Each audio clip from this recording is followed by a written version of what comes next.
I'm at the top of, well, I'm in the Lake District. I don't know where I am. I'm just here. Please send help. Anyway, this is the reason why there have been 2 videos made at my house. I'm in the Lake District. It's also the reason why Norfolk's World War II Airfields Part 3, this video, has been taken so long to come out, and it's the last video I'm doing for my DAV skills. I hope you enjoyed this video, and I hope you have enjoyed this series. It's been really fun to make. I've really enjoyed it.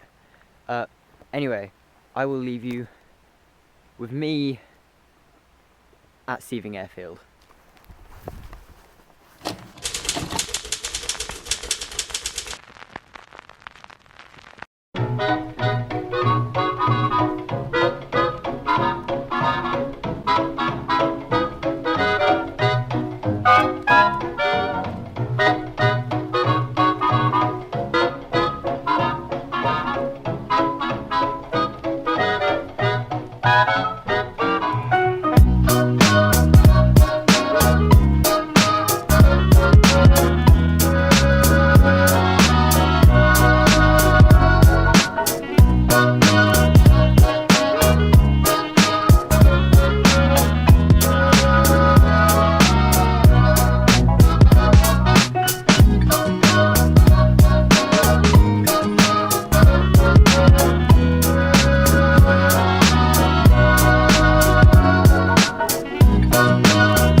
On the 3rd of November 1943, the B-24Hs of the 448th Bomb Group had completed their final training at Sioux City in Iowa and were headed to Harrington Field in Kansas. The crews had completed 6 weeks of intensive training and were finally considered battle-ready. The crews had to be 1 hour into their flight to open their sealed letters and find out where they were heading to. The B-24Hs of the 448th found out that they were headed to the 8th Air Force in England and the Seething Airfield.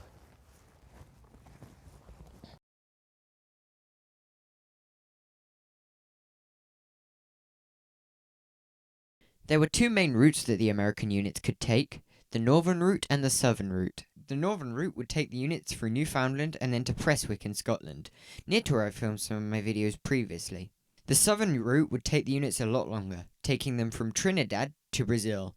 Then they would cross the Atlantic to Dakar in North Africa. The final leg was then flown due north towards Cornwall, avoiding Spanish and French airspaces for obvious reasons. The northern route was only used in the summer, so the 448th had to take the longer, more strenuous southern route, which was incredibly exhausting for the new, inexperienced pilots. On their way to Seething, the 448th lost 2 units, with one of them crashing into the Alps. They lost a 3rd unit, which crashed in a fiery ball of flames at their refueling base in Cornwall.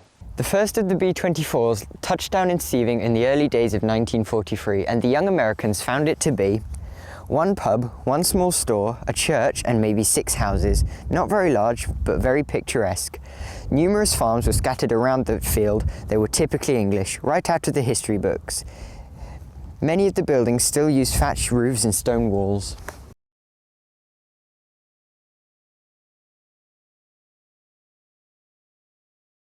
I was here as a child during the war. I was 9 years old when the 448 actually arrived up the airfield. It was only just about 1.25 miles away from my home. And you must remember that we'd been at war since 1939. Everywhere was drab and you know, we were on rations. My dad was away in the RAF, and suddenly they were building an airfield, and then we heard the Americans were coming, and the impact that had, I mean, there would be I suppose there were just over 300, 350 people living in Seething at that time, and suddenly to have 3,000 young Americans just down the road, you can imagine the impact it had here. And the first thing I noticed, that impacted on us was the aircraft.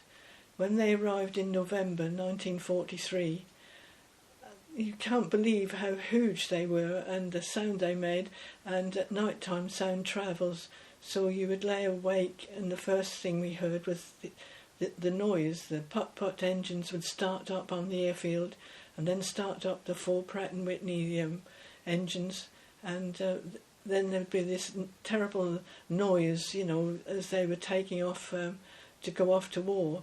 And then the only way they had to get around the villages were on bicycles, and they would always remember all the signposts had been taken down so that it was to confuse the enemy but confused everybody else. So they would come and stop you and ask you, can you tell us where the nearest pub is? And sometimes would ask you if you've got a big sister at home. The Seething airfield had been specifically constructed for the USAF's use, and the 12 different living and mess halls were to the south end of the field, towards the village of Thwaite St Mary. Like most of the airfields in Norfolk, Seething suffered severe drainage problems, and throughout the winter of 1943, the airmen had a long battle with mud.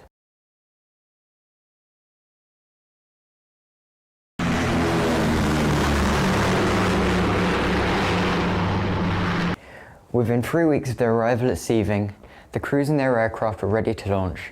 They were not given a gentle introduction to the war because on the 22nd of December 1943, the 448th was sent to bomb a railway complex in Osnabrück. This particular area was well known to be heavily defended, but on the 22nd the flak was said to have not been a problem. But the number of fighters that suddenly materialized were. They appeared in great abundance. At this point, all seemed unreal, and I guess I was doing things purely automatically and practically as I had been taught, recalled one of the group's air gunners.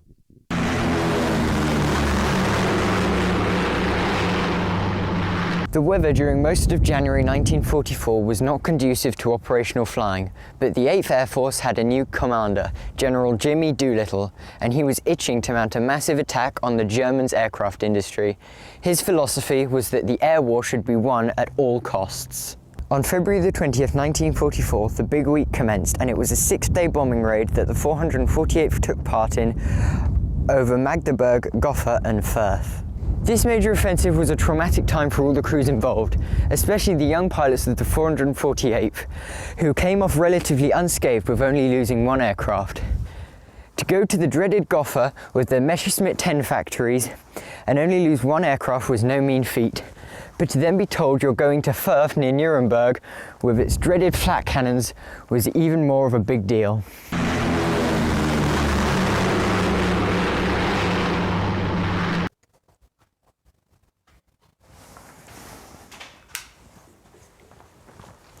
There was almost no let-up in March, with the 8th flying nearly 12,000 missions, costing them 350 aircraft and 3,300 men. On the 6th, the 448th was sent to Berlin, one of the most heavily armoured areas of Germany. This mission proved to be the costliest raid of the war so far. However, the 448th managed to only survive with one aircraft missing. Just like on the 6th, the 448th was sent back to Berlin on the 22nd. They managed to survive this raid again, which was quite an incredible feat, and it shows the discipline of the 448th Bomb Group, with them only losing 2 aircraft in 2 missions to the most heavily guarded area of Germany. April proved to be an extremely disastrous month for the 448th.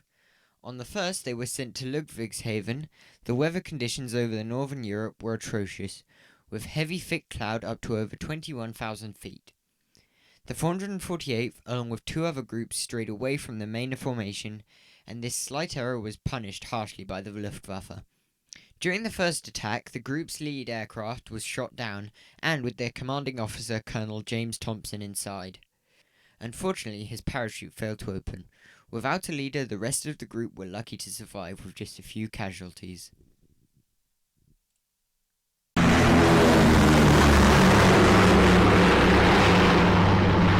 April the 22nd, 1944, it was the night that the actual Germans followed them back home. They were briefed to go flying on this mission that day, and then they were recalled because the weather was too bad over the target area. And then they were recalled after lunch, and they didn't take off till about 4 o'clock. And as they were coming back, it was dark, and German fighter planes got in among them. And my dad happened to be home on leave at that time, and there was all these guns firing all around everywhere. They were the trace of bullets, and bullets were going off, and we saw fires up the airfield, and that made a big impact on us. And for a child, that's something that stays with you. Despite heavy flak during a bombing raid over the marshalling yards at Hamm in Germany, the 448th only lost one aircraft over the target. But on the way home, the crews noticed an unusual amount of fighter activity on the French coast. As the aircraft got closer to Southwold, it was very, very dark, even though the sky was clear. The complicated exercise of landing many damaged and broken bombers on different airfields in a small area was difficult enough during the day, let alone the night. By 9:30 p.m, the aircraft had started their landing patterns, and it was at this exact point that the Luftwaffe struck. The enemy aircraft had followed the bombers all the way back from Germany, and one of the young pilots of the 448th recalled the events.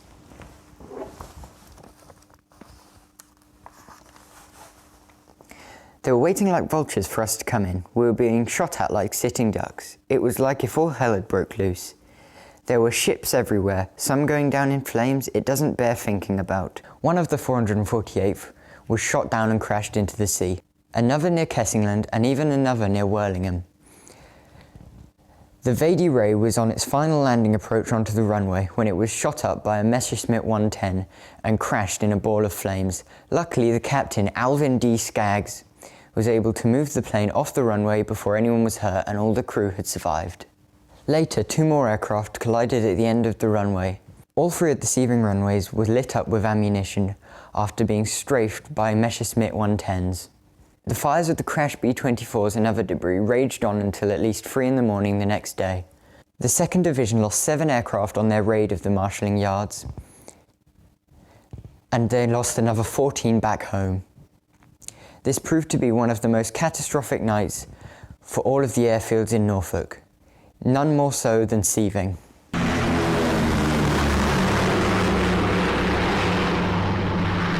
Even though most of the American bases put on parties for the local children, the 448th went an extra step further.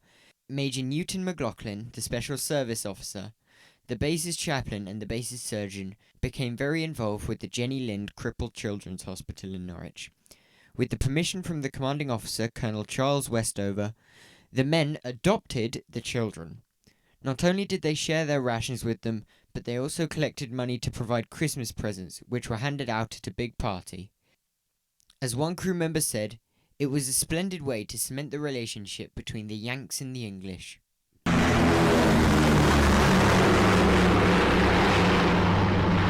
During the last months of the war, the 448th was involved in all of the major operations mounted by the 8th Air Force.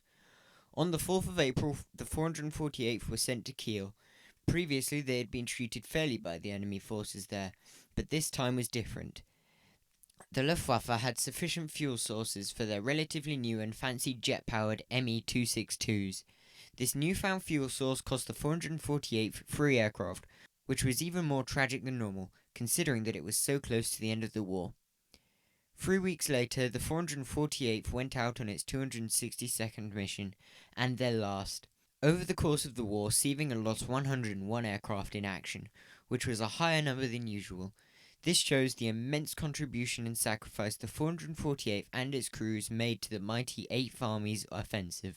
And now, 77 years on, the 448th and Seething's history is still remembered, whether it's via plaques on the side of the road or amazing people who preserve its history. This video was made as part of my DAV Skills Award and is the last video of my DAV Skills Award. I do hope you've enjoyed this series.